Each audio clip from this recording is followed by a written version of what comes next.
Hello, everybody. Welcome to Late Night Football. Welcome to our reaction show. And right now, all anyone can talk about is Jadon Sancho and Erik ten Hag. The supposed split between the two. There's a lot to unpack here, of course. Erik ten Hag, after the game against Arsenal, he was asked a question about why Sancho didn't play, and he said that Jadon Sancho's performances in training had not been good enough, and therefore he was not selected for the team because he expects people to really be training hard and proving themselves in training. If they don't train hard, if they don't work hard in training, they will not be selected for the team.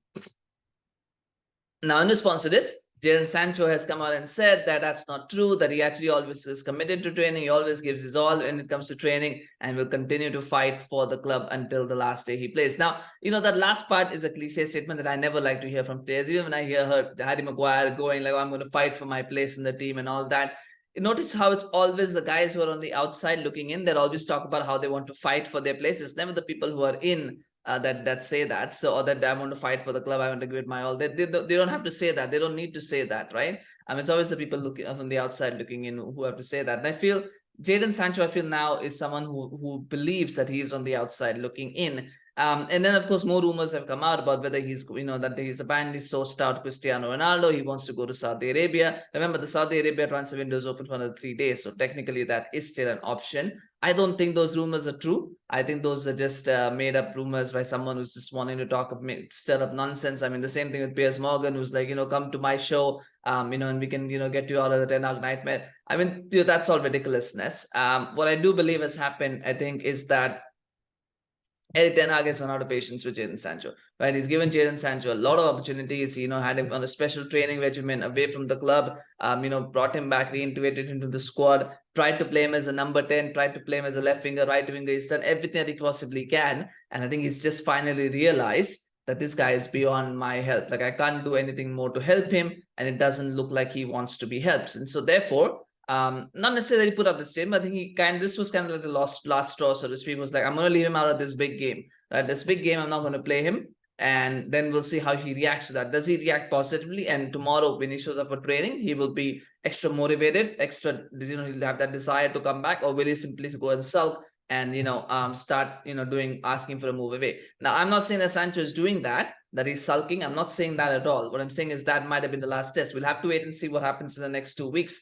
Whether he comes back with that renewed energy and desire to train and train harder, work harder, or will he do what a lot of other players do, which is basically sulk and try to get a move away. So we'll see what happens in the next couple of weeks on that. What I do feel beyond that, though, is I think Jadon Sancho needs to leave the club. Whether that happened or not, whatever happened on yesterday, I don't think it has any bearing on Sancho's future, because I just don't see how Jadon Sancho fits this team. I just don't see it, because Rashford always has to play, right? Whether he's good or bad, he's always going to play on the left wing. There's just nothing there. There's just no way that you cannot play Marcus Rashford, because the money that he's on and because his status at the club, rightly or wrongly, right? And I don't feel any player, especially a player of Rashford's caliber, should ever be an automatic starter for Manchester United. But that's how it is.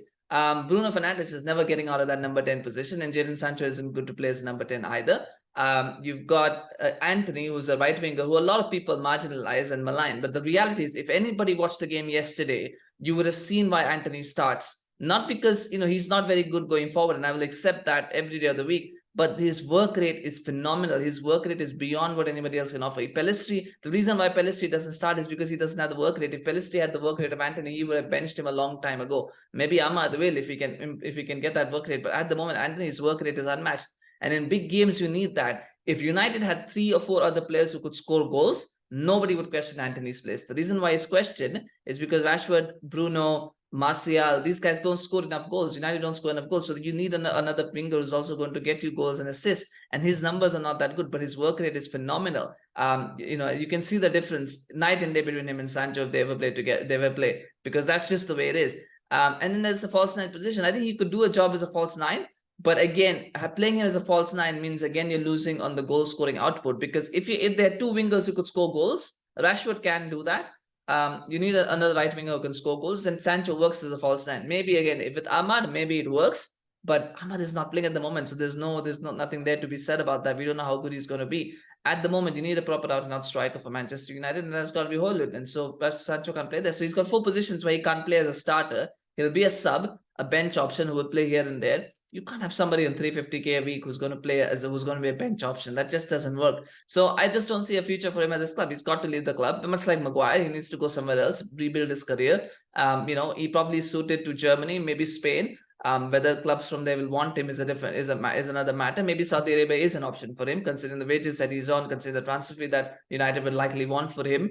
That's probably the place for him. But beyond everything else that we've spoken about, there's just no spot for him in the team. So I just don't know how he fits into the team of things. Whatever happened, that happens. Now, what can happen is, of course, United can change their style of play and try and integrate Sancho, but that would then mean dropping Rashford, because that's the only way you can integrate him is if you drop Rashford. But then you still got Garnacho. I think Garnacho is a better prospect than Rashford anyway. So I just don't see how or where he fits into this team, and therefore, whatever happened on Sunday happened. I still think he needs to leave. Whether he will leave now is a question that can only be answered by him.